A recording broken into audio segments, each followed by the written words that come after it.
ela sempre está trazendo mais uma questão sobre a BNCC. Ela é um pouco complexa de se entender, mas dá para a gente entender bem, certo? Ela não é uma lei, mas ela tem força de lei e ela é uma resolução, certo? Então, ela vai estar baseada na Resolução 3 de 2018 e na Resolução 2 de 2017. Outra coisa, o que a gente vai ver aqui vai ser a BNCC que vai cair na parte geral. Porque a BNCC ela é dividida, ela é um documento muito longo, ela vai ter a parte geral, que vai ser aplicada a todos os níveis, etapas e modalidades, que ela tem que ver, e depois ela vai ter a parte específica por eixo.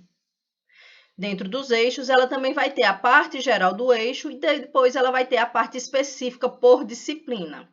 Então, é importante vocês verem essa parte geral comigo e depois verem sozinho a parte específica de cada eixo. Então, eu vou ter lá os eixos que eu vou explicar aqui direitinho para vocês. Vamos lá.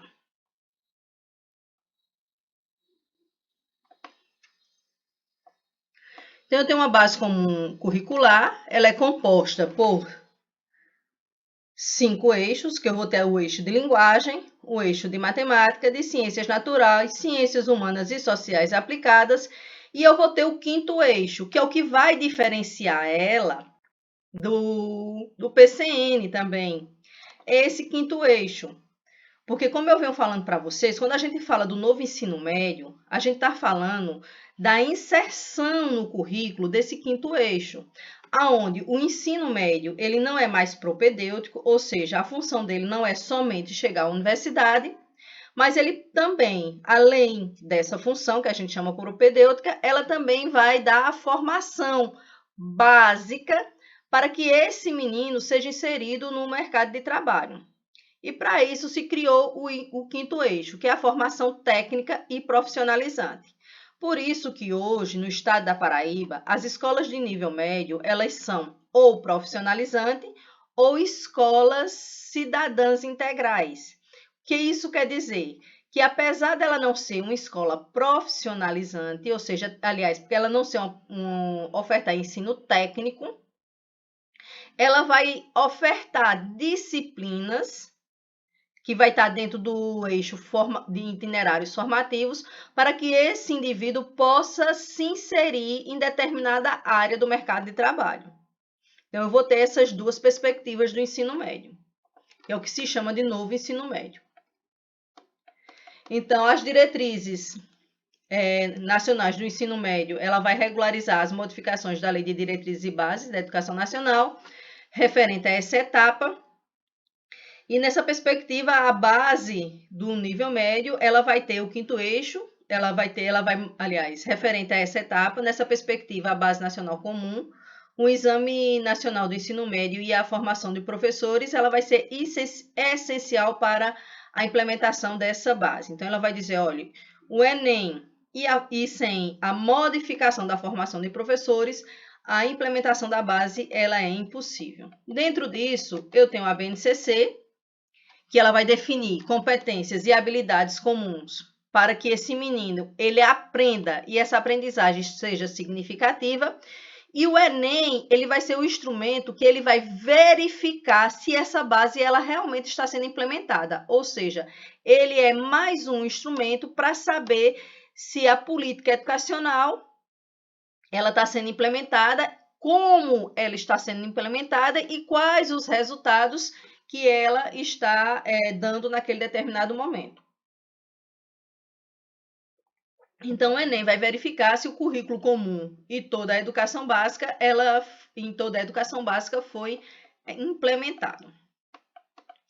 Dentro disso, ela vai dizer que as instituições que formam professores, as universidades, faculdades e centros universitários, eles vão ter que adequar o seu currículo à BNCC.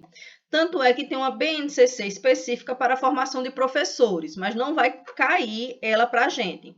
Mas a gente tem que saber que os currículos dos cursos de licenciatura, eles tiveram que se adequar ao que diz a BNCC. Porque qual é a grande crítica? A grande crítica ainda é, né? Do licenciado.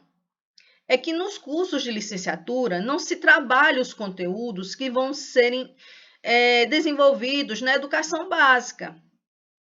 Eles dão relevância aos conhecimentos que são científicos, que são a base do conhecimento daquele campo.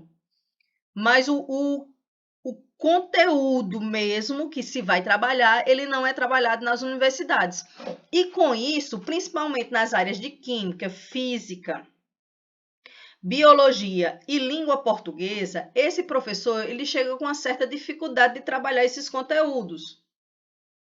É aquela velha máxima da universidade, que a gente gosta de dizer, doutor não sabe dar aula. Então, a maioria dos graduandos, principalmente aqueles que não tiveram experiência como docente, não na docência, porque a gente tem uma experiência enquanto aluno, né? Durante a sua formação, que fez só o estágio, não teve condições de fazer o PIBID ou de qualquer outro tipo de bolsa, eles têm dificuldade em desenvolver esses conteúdos, porque eles não conseguem fazer o recorte didático, porque a universidade não lhe deu esse arcabouço de conhecimentos. Então, a BNCC Formação vai dizer que eles têm que ser trabalhados sim, porque o professor tem que ter segurança de trabalhar esses temas dentro da sala de aula.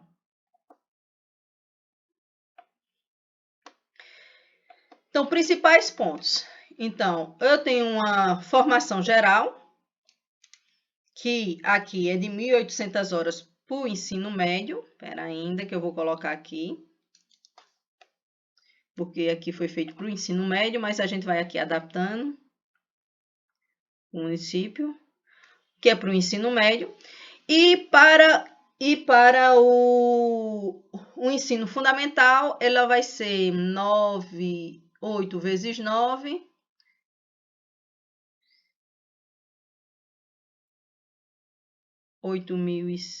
6 vezes 9.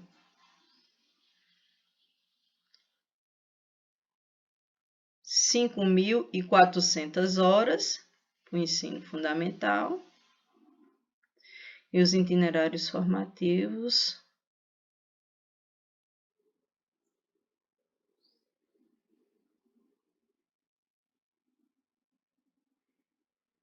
R$ 1.200 também. Esses itinerários formativos no ensino médio, eles só são obrigatórios para o EJA, tá? Então, ele vai dizer, olha, há uma necessidade de uma formação geral. E essa formação geral, ela vai ser feita de que forma?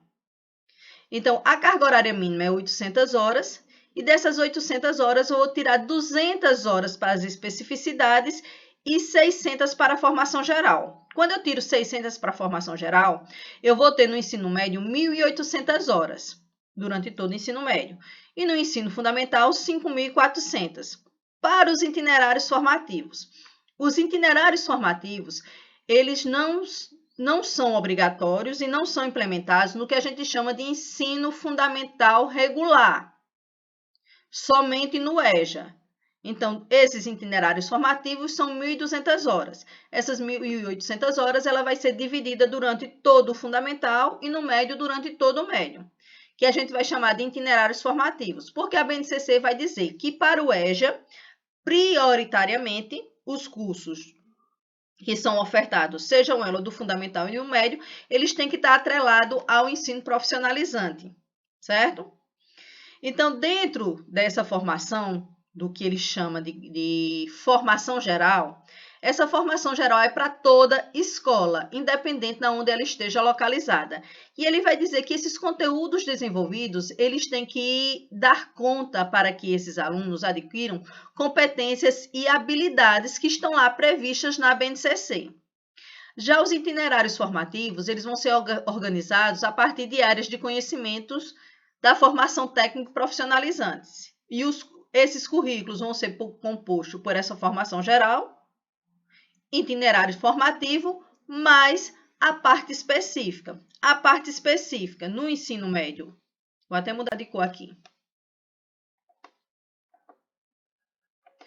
No ensino médio, a parte específica do ensino médio será de 600 horas, dividida lá nos 3 anos, e no ensino fundamental, a parte específica vai ser de 1.800 horas. Isso vai dar 200 horas cada ano. O que quer dizer essa parte específica? São as especificidades tanto do sistema de ensino como da escola. Vamos lá. No estado, ele tem uma disciplina que ela é obrigatória. No currículo, eu tenho disciplinas que são obrigatórias, disciplinas eletivas e disciplinas optativas. Então, o que são disciplinas obrigatórias? São as disciplinas da base.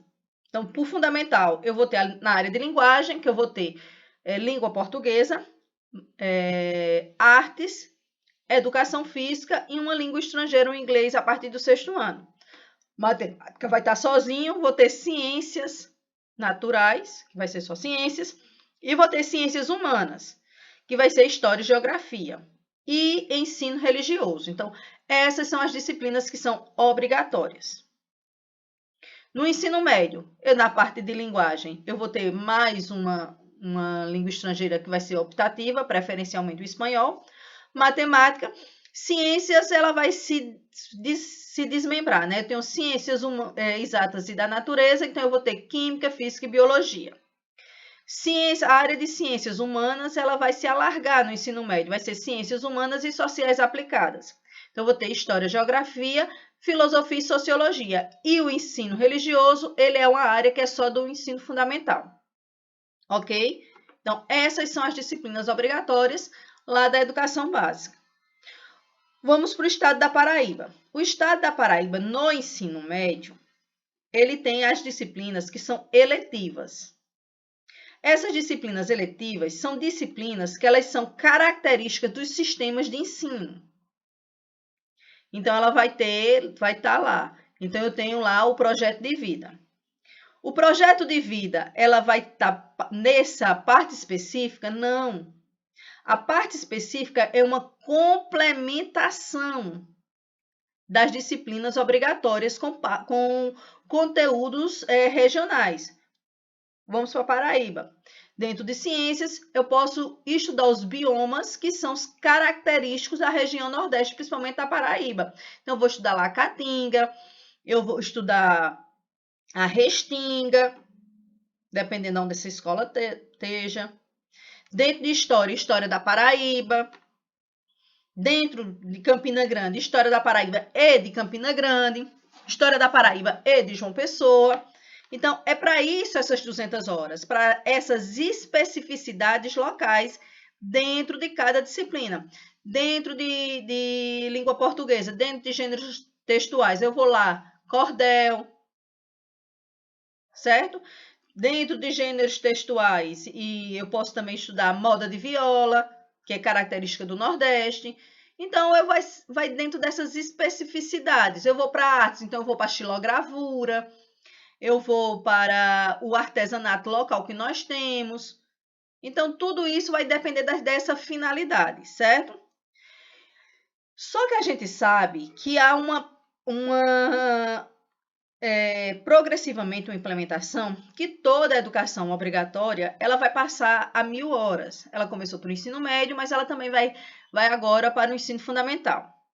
Então, essas 800 horas, elas são separadas para isso. Nas escolas integrais, eu vou ter essa parte dos itinerários formativos.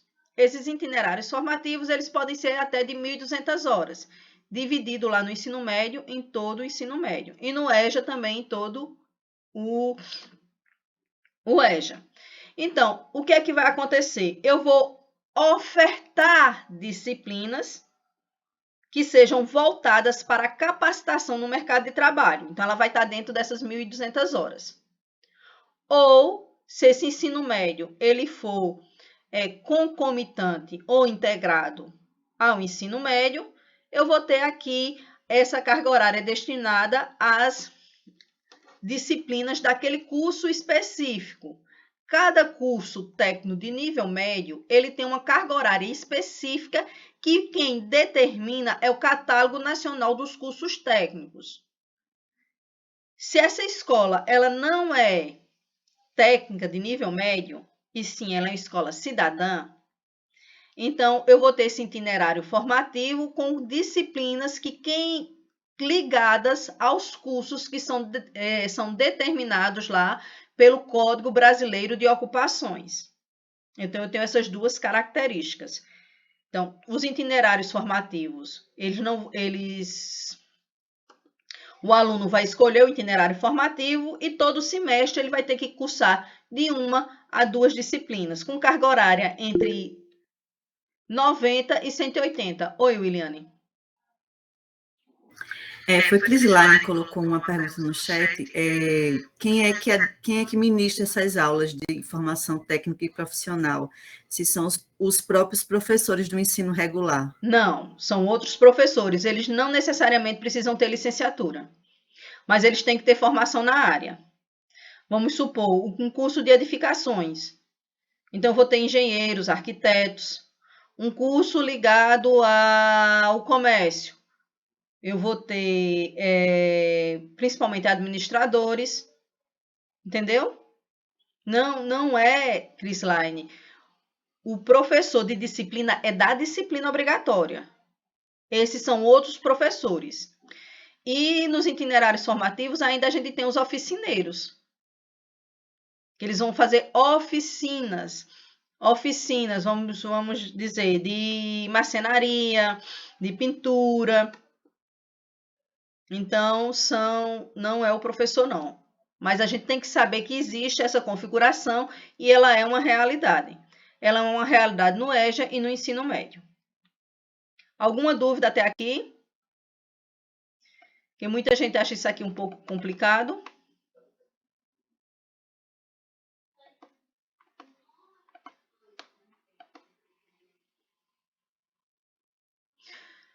Então, eu tenho os itinerários formativos. Eles deverão ser estruturados a partir de áreas de conhecimento e a formação técnica e profissional. Então, eles devem ser organizados considerando as áreas de linguagem, de matemática, ciências da natureza e ciências humanas. Lembrando que tudo tem que estar trabalhando de maneira articulada, pelo menos na prova.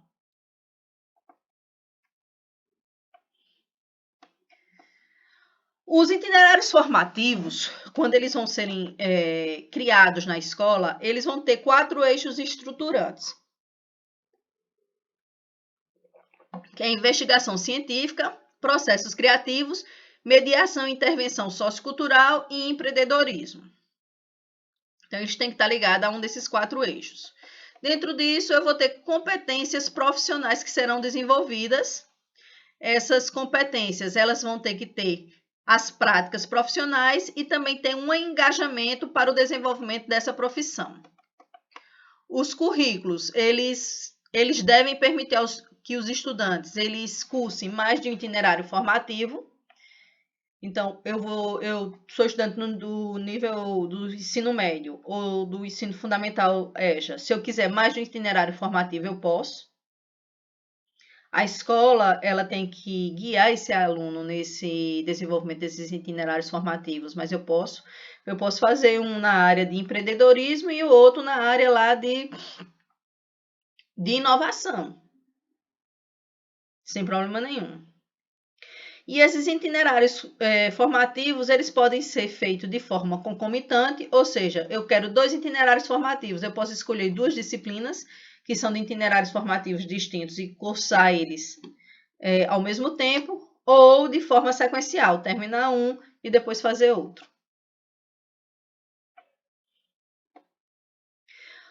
A escola caberá orientar os estudantes na escolha desse itinerário formativo e a oferta de mais de um itinerário formativo em cada município, em áreas distintas, é permitindo a escolha por parte dos estudantes.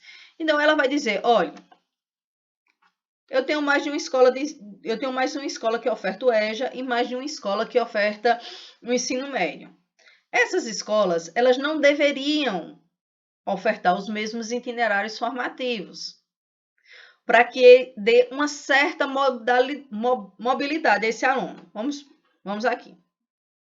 No Liceu Paraibano, eu não sei, vou chutar, viu? No Liceu Paraibano, os cursos dos itinerários formativos, eles são direcionados para a inserção desse aluno no comércio, e o do Olívio Olivina, que é o vizinho, eles vão ser na área de produtos industriais. Então, o aluno que não queira fazer na área do comércio, ele pode fazer o ensino médio no liceu e cursar lá o itinerário formativo lá no Olívio Olivina, porque é o que interessa a ele. Mas se eu sou aluno desses dois colégios e eu não me interesso por esses itinerários formativos, e eu quero ir para a área de turismo ou para a área de serviços, como alimentação, panificação. Então, eu tenho esses cursos ofertados pelo Estado lá em uma escola lá em Mangabeira, ele pode fazer o itinerário formativo dele aqui, o ensino médio no Liceu e no Olivina, e o itinerário formativo de panificação lá no Buriti, em Mangabeira, ou de turismo, né, de recepção de turistas, lá no Úrsula Alianza. Se eu quiser também, eu posso fazer um na área de processos industriais, um itinerário formativo lá no Olívio Olivina e o de panificação lá no Buriti. Então, tem que ser maleável. Então, eu tenho que dar várias opções a esse estudante. Ou eu posso fazer um curso técnico lá numa escola específica.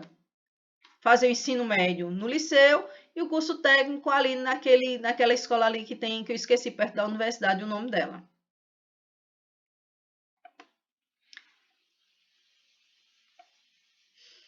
Os estudantes poderão mudar de itinerário formativo ao longo do curso, então eu posso entrar no itinerário formativo e depois eu posso não me identifiquei, não gostei e modificar. A escola ela tem que ver como é que ela vai fazer para aproveitar essa carga horária, já que ele tem que ter uma carga horária de itinerário formativo de 1.200 horas ao final do ensino médio ou ao final do ensino fundamental, se for EJA. Os sistemas de ensino garantirão formas de aproveitamento de estudos realizados com êxito para o estudante em processo de transferência entre instituições ou redes de ensino, ou em caso de mudanças de itinerário formativo ao longo do seu curso. Gente, eu esqueci uma coisa. Na realidade, tudo que se aplica ao EJA, eu divido pela metade. Então, se o itinerário formativo é de 1.200 horas, o EJA vai ser 600. Se a carga horária anual de uma série, seja fundamental ou médio, é de 800, no EJA é 400, porque eles trabalham por ciclo. Eu lembrei agora. Sobre a educação à distância. Então, a BNCC vai dizer que ela é opcional, mas ela pode ser colocada a partir do ensino médio. E ela vai dizer que vai ter que ter uma porcentagem como é que deve ser utilizada essa educação à distância. Então, ela vai variar de 20%, 30% e 80%. 20% se esse curso for regular diurno, e essa utilização desses 20% da carga horária, ele tem que ser feito nos itinerários formativos, com acompanhamento da coordenação de docentes. Então, ele tem que ter um acompanhamento. Se esse ensino médio ele for noturno, essa carga horária ela sobe para 30%, e a mesma coisa, preferencialmente nos itinerários formativos e com acompanhamento de uma coordenação docente. Já no ensino, no EJA, ele vai dizer que toda a carga horária do EJA, seja ela das disciplinas obrigatórias ou dos itinerários formativos, pode chegar a 80%. Para mim, aqui ele quis matar o EJA, porque ele já tem muita dificuldade de aprendizagem, já não são letrados digitalmente. Se para a gente é difícil fazer um curso à distância, imagine para um aluno do EJA. fora as outras implicações que tem, né? Na organização dos itinerários formativos e da formação técnica e profissional, ele vai falar que pode ser ofertado tanto a habilitação profissional técnica quanto a qualificação profissional. Qual a diferença? A diferença é que a técnica ela vai ser feita integrada ou concomitante ao ensino médio, com matrícula única ou 2 matrículas, e eu vou ter uma carga horária lá que quem vai determinar vai ser o Catálogo Nacional dos Cursos Técnicos. Ou profissionalizante, como eu falei, que vai ser também por área de saber, e a profissão vai estar lá registrada no Código Brasileiro de Ocupações, que é o CBO. Incluindo o programa de aprendizagem profissional em ambas as ofertas. Então, eu tenho uma habilitação profissional técnica, que é um curso técnico, e tenho cursos de curta duração, que são os itinerários formativos, que eu vou chamar de FIC. Então, eu tenho uma carga horária mínima dos cursos técnicos, eu tenho uma carga horária mínima de 800, e essas 800, ela vai lá. Por exemplo, edificações. Edificações é um que eu sei decorado, que é o carro-chefe do IF, é 360 horas. Então, eu tenho 800, que é a carga horária mínima, que é destinada às disciplinas da base, mais os 360 de edificações. Então, cada ano do ensino médio, ele vai ter lá 1.160 horas. Lembre-se que quando juntar tudo, não pode dar mais de 1.400, porque a BNCC diz que progressivamente o ensino médio ele vai sair de 800, podendo ter até 1.400. Dentro disso, eu posso também ofertar ali disciplinas eletivas, que vão acrescentar essa carga horária, que é no caso do projeto de vida. Já a carga horária dos cursos FIC, eu tenho uma carga horária mínima de 800 horas e eu vou ter aí adicionada uma carga horária, uma ou mais disciplinas, que pode chegar até 160 horas durante um ano letivo. E ela pode ter duração média de 3 meses, a cada 3 meses ofertar uma nova disciplina, ou a cada 6 meses, vai depender de como a escola e o sistema de ensino vai estruturar a oferta desses itinerários formativos. Enquanto isso, no curso técnico, ele vai lá de 1 a 3 anos cada disciplina. E o pré-requisito do curso técnico é estar matriculado ou ter concluído o ensino médio. Porque se ele for concomitante, ele pode ser concomitante integrado ou subsequente. Possibilidade de parceria com instituições educativas devidamente reconhecidas pelo sistema. Ele vai dizer, olha, esses cursos técnicos, não obrigatoriamente, e os itinerários formativos, eles vão ser ofertados pelo sistema de ensino. Se o sistema de ensino ele optar por trabalhar via convênio, pode fazer. Então, o menino faz o curso médio lá no liceu e o técnico lá no sistema S. Então, ele vai abrir essa possibilidade. Pode também fazer o curso médio e o profissionalizante lá no sistema S. Só que quem vai certificar a conclusão do ensino médio? É o sistema S ou é o liceu?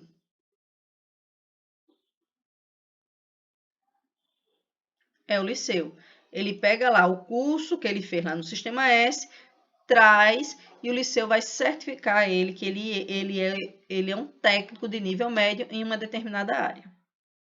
Então, tem um conjunto de instituições, órgãos executivos e normativos, redes de ensino e instituições educacionais, mobilizados pelo poder público, secretarias estaduais e Conselho Estadual da Educação, né? Que eles é quem vão dizer como é que vai funcionar.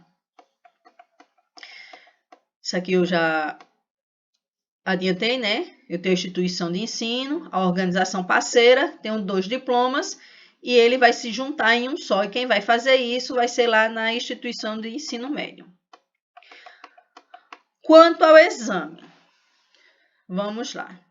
O Exame Nacional de Ensino Médio, ele foi modificado, né? E ele foi modificado para 2 dias. E dentro disso, no primeiro dia, eu vou ter a prova das disciplinas que vão ser da base. E no segundo dia, dos itinerários formativos. Ainda continua na mesma perspectiva. 2 dias um Enem, um dia para um conjunto de disciplina da base e no outro dia para outro conjunto. Só que dentro ele já deveria ter sido modificado. Todas as provas da base comum deveriam ser feitas num dia e no segundo dia dos cursos técnicos ou dos itinerários formativos.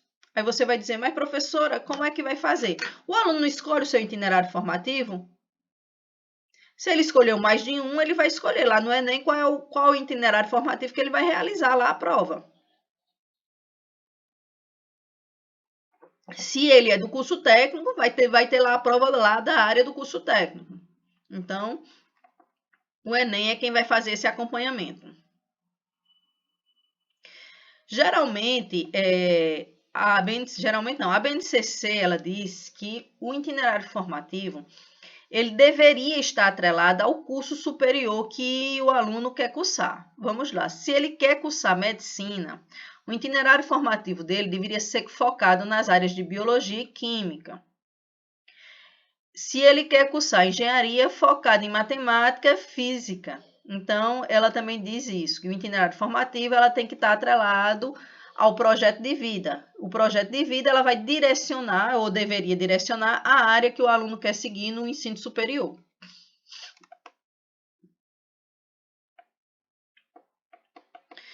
Outras adequações é necessário para que a BNCC seja implementada. Ele vai dizer que vai ter que modificar os livros didáticos, né, o Programa Nacional de Livro Didático, então vai ter que ter outra sistematização. O Sistema Nacional de Avaliação do SAEB, ele é essencial, porque ele vai fazer também esse acompanhamento. Ele vai fazer o acompanhamento do processo e o acompanhamento final quem faz é o Enem. E a formação de professores, como eu falei, que ela tem que modificar. Eu tenho uma BNCC específica para a formação de professores. Depende da aprovação da etapa, ela já foi aprovada faz 2 anos. Mas qual a grande funcionalidade da BNCC? Então, ela está prevista lá no artigo 211 da Constituição, a necessidade de ter uma base nacional comum curricular. Para quê? Para que esse aluno, se ele migrar de uma cidade para outra, de um estado para outro, e principalmente de uma região para outra, que ele continue os seus estudos e que ele possa dar continuidade. Porque o que acontece? Muitas vezes, quando você muda de uma região para outra, muda totalmente o currículo. O que é dado no primeiro ano é dado no segundo do outro. E com isso, há uma defasagem de conhecimentos que você teria que ter para que você possa exercer plenamente a cidadania e ser inserido no mundo do trabalho. Então, a BNCC, ela vê, olha, eu tenho um bojo de disciplinas que são obrigatórias e de objetivos educacionais que devem serem alcançados em cada etapa. Então, eu tenho objetivos gerais, mas em cada etapa eu vou trabalhar parte daquele objetivo para que no final ele consiga a completude daquele objetivo. Então, para isso, é necessário que se normatize e não que cada sistema de ensino ele trabalhe como quiser. Vamos supor, matemática, a questão de trigonometria. Tem sistema que dá trigonometria no primeiro ano, tem sistema que ia dar no segundo. Então, eu saí aqui do sistema que dá no segundo ano e fui para um sistema que dá no primeiro. Trigonometria ela vai ser essencial para que eu possa desenvolver a parte de geometria espacial, que é do terceiro ano. Então, se eu não aprendi, se a escola ela não desenvolveu, se eu tive essa necessidade de migração, como é que eu vou aprender se eu não tenho conhecimento base? Então, a BNCC ela vem nessa perspectiva de que um bojo, já que eu vou trabalhar com objetivos educacionais, o objetivo ela vai puxar o conteúdo e que esse conteúdo ele seja unificado. O objetivo é unificado, então mais ou menos o conteúdo também é unificado que eu vou trabalhar. Se eu saio de uma escola para outra, de uma região para outra, eu não vou sentir essa dificuldade, já que foi trabalhado a base, aquilo que é essencial. Então, qual a definição da educação da BNCC? Ela vai dizer que toda a educação deve ser desenvolvida de forma interdisciplinar, contextualizada, alinhada com as mudanças sociais e necessidades educacionais do sujeito, para exercer a cidadania e para a inserção no mercado de trabalho. Ela é o único documento que vai chamar mercado de trabalho, em constante transformação, ou seja, uma educação para o século XXI que ele dê conta dos quatro pilares da educação, que é o ser, fazer, conhecer e o quarto, gente?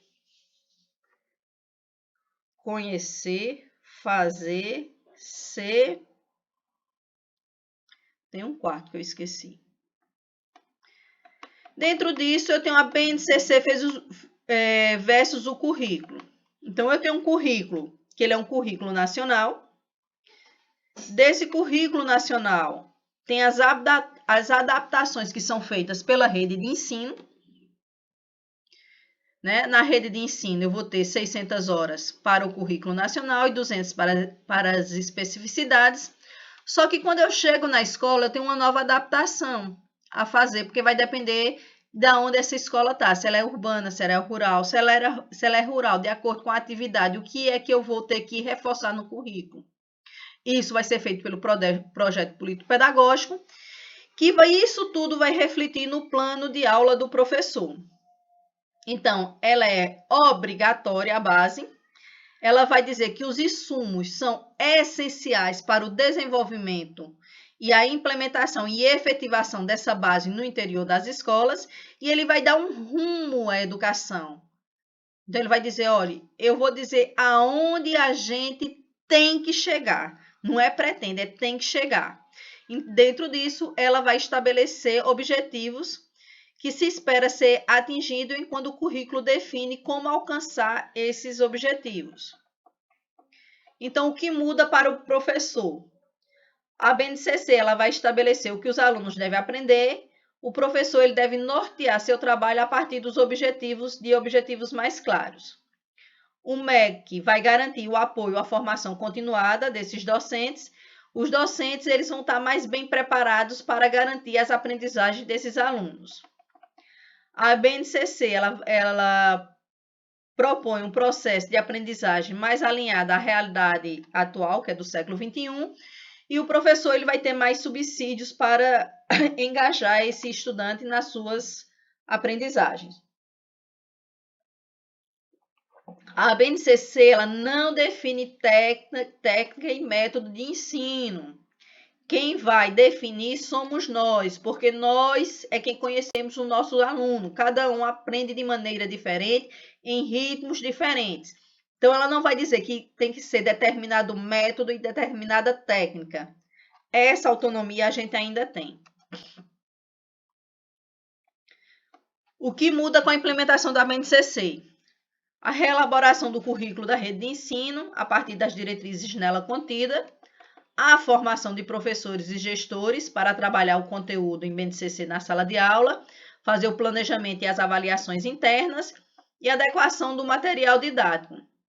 Dentro disso, eu tenho os objetivos da BNCC, que eles requerem conhecimento, desenvolvimento e aprendizagem.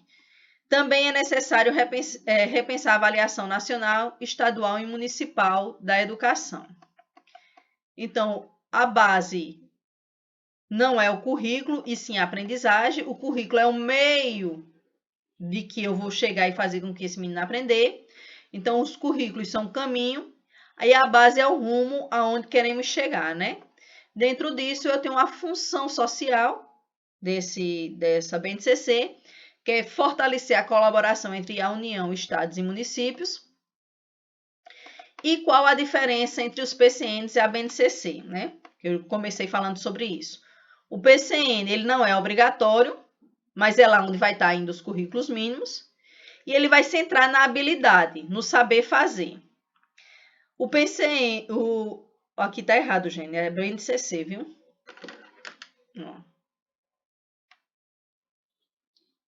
Esse recorte e cola eu não botei aqui, ó, BNCC.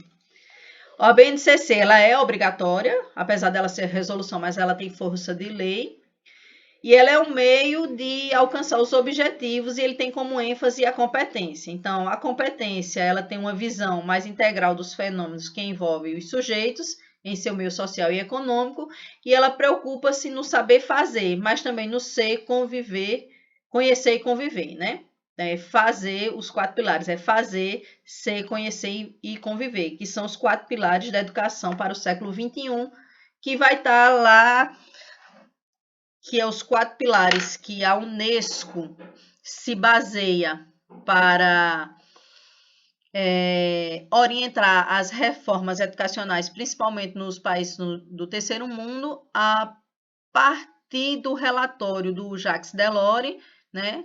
Ele vai ter lá educação, tesouro a se descobrir. Então, é ele que define esses 4 pilares. A Unesco pega isso como essencial para se viver no mundo no século XXI e ela orienta, a partir das determinações do Banco Mundial, as reformas educacionais, principalmente nos países de terceiro mundo, certo? Não é a gente que diz isso. Então, eu tenho os eixos da BNCC: formação de professores, regime de colaboração, matrizes de avaliação e material didático. Com isso, a base ela vai definir 10 competências gerais que todo aluno... Outro erro aqui. Deve desenvolver na educação básica. Isso desde a pré-escola até o ensino médio. Só que a profundidade e a maneira de trabalhar vai ser diferente. Então, eu vou ter conhecimento, pensamento científico, crítico e criativo, senso estético, comunicação, argumentação, cultura digital, autogestão, autoconhecimento e autocuidado, empatia e colaboração e autonomia. Dentro disso, há que é a conhecimento, valorizar e utilizar os conhecimentos históricos construídos sobre o mundo físico, social, cultural, para entender e explicar a realidade, colaborando para a construção de uma sociedade solidária. O 2, exercitar a curiosidade intelectual e recorrer à abordagem própria da ciência para investigar causa, elaborar e testar hipóteses, formular e resolver problemas e intervir em soluções. Tenho que desenvolver o senso estético para reconhecer valores e fruir as diversas manifestações artísticas e culturais. Utilizar os conhecimentos da linguagem verbal, matemática, científica, tecnológica e digital para expressar e partilhar informações, experiências, ideias e sentidos. Utilizar tecnologias digitais de comunicação e informação de forma crítica ao se comunicar, acessar e disseminar informações, produzir conhecimentos e resolver problemas. Valorizar a diversidade de saberes e vivências culturais e apropriar-se de conhecimentos e experiências que lhes possibilitam entender as relações próprias do mundo do trabalho e fazer escolhas alinhadas ao seu projeto de vida.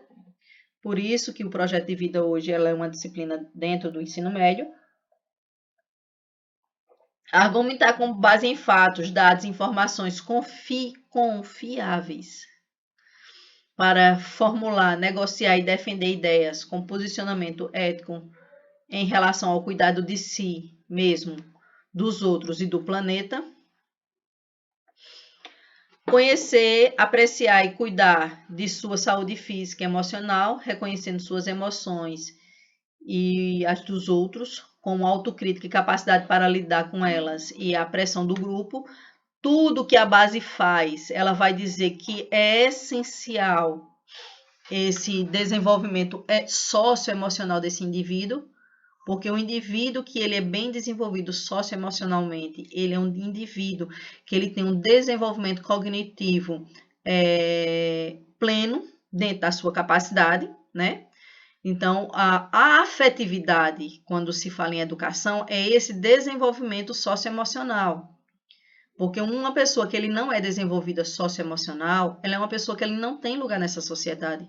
Por mais competente que ele seja em uma determinada área, ele vai ter dificuldade, porque ele não tem dificuldade em tratar o outro, em trabalhar em grupo, em reconhecer que as pessoas, elas tem modos de vidas e de ser diferente, e tudo isso, tanto no interior da escola, como na sociedade, como dentro do ambiente organizacional, isso reflete em violência. E essa violência, ela está muito atrelada nesse conhecimento de si e nesse desenvolvimento de si. Por isso que a base, ela vai bater tanto nesse desenvolvimento socioemocional. Exercitar a empatia, o diálogo, a resolução de conflitos e a cooperação, fazendo respeitar e promover o respeito ao outro, com conhecimento e valorização da diversidade de indivíduos e de grupos sociais, seus saberes, identidades, cultura, potencialidades, sem preconceito. E, por último, agir pessoalmente e coletivamente com autonomia, responsabilidade, flexibilidade, resiliência e determinação, tomando decisões com base em conhecimentos construídos na escola. Ficou cheio de erro. Seguindo princípios éticos, democráticos, inclusivos, sustentáveis e solidários.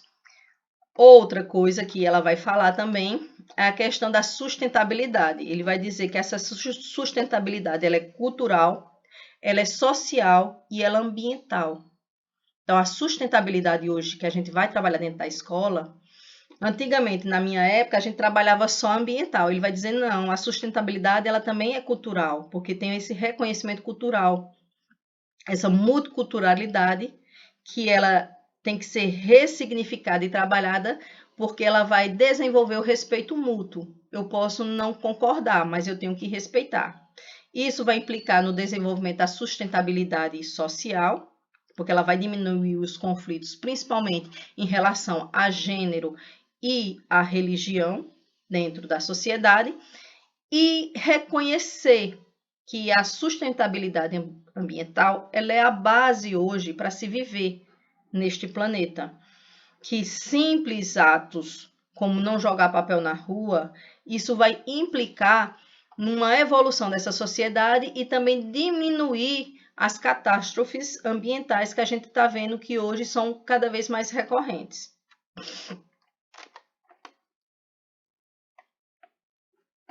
Dentro disso, na educação básica, eu vou ter competências gerais da educação básica, né? Então, eu tenho educação infantil, ensino fundamental e ensino médio.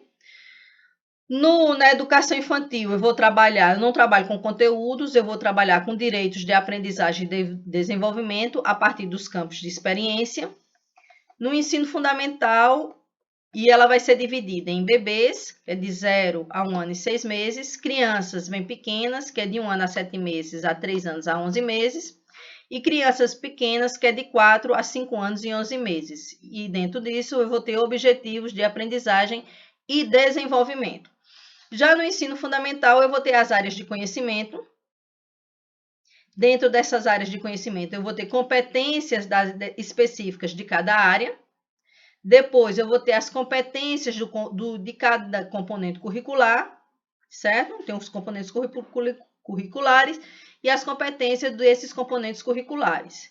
Dentro disso, o ensino fundamental ele vai ser dividido, no geral, em duas grandes áreas, né? Fases, que são os anos iniciais, que vai do 1º ao 5º ano, e os anos finais do 6º ao 9º anos, que vão ser divididos em unidades temáticas, objetivos de conhecimentos e habilidades que esses alunos terão que ter ao final do ensino fundamental.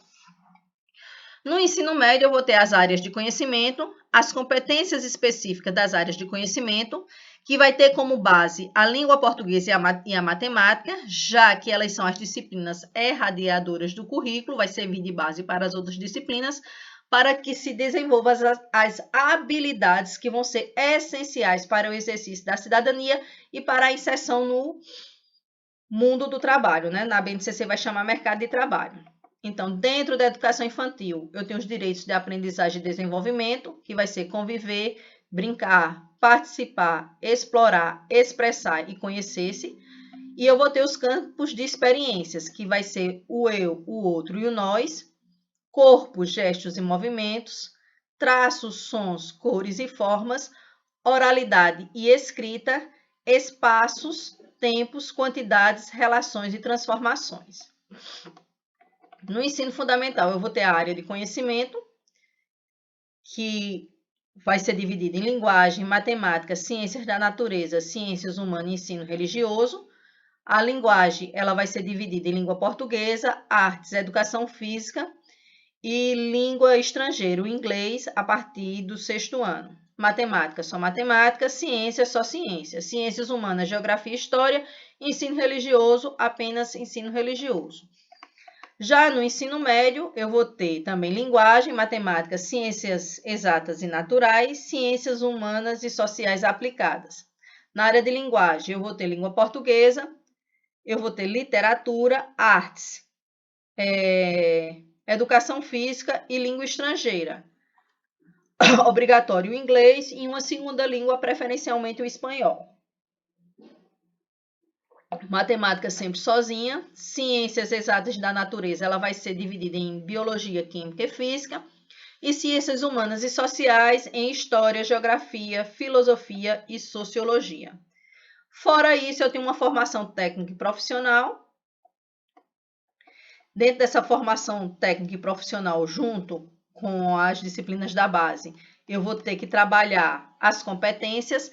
Essas competências, elas vão ser trabalhadas a partir do conhecimento, mas também do desenvolvimento de atitudes e habilidades. Esse conhecimento, ele vai requerer informações, e dessas informações é saber o que e por que fazer. As atitudes é se eu quero fazer, né, dentro do interesse, o que é que isso vai me trazer. Então, eu tenho que querer, tenho que desenvolver isso, eu tenho que botar isso em prática.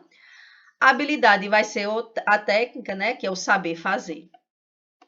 Dentro disso, eu vou ter que ter a formação de professores, que é essencial, a concepção de ensino-aprendizagem, que esse professor tem que ter, e a organização curricular, elas são essenciais para que a gente possa colocar essa base aí em efetivar ela no interior das escolas. E aí, gente? Alguma dúvida?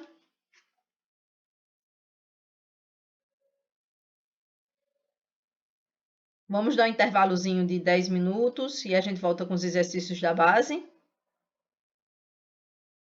Para a gente esfriar a cabeça. Vou parar aqui. Vão querer os slides? Sim ou não?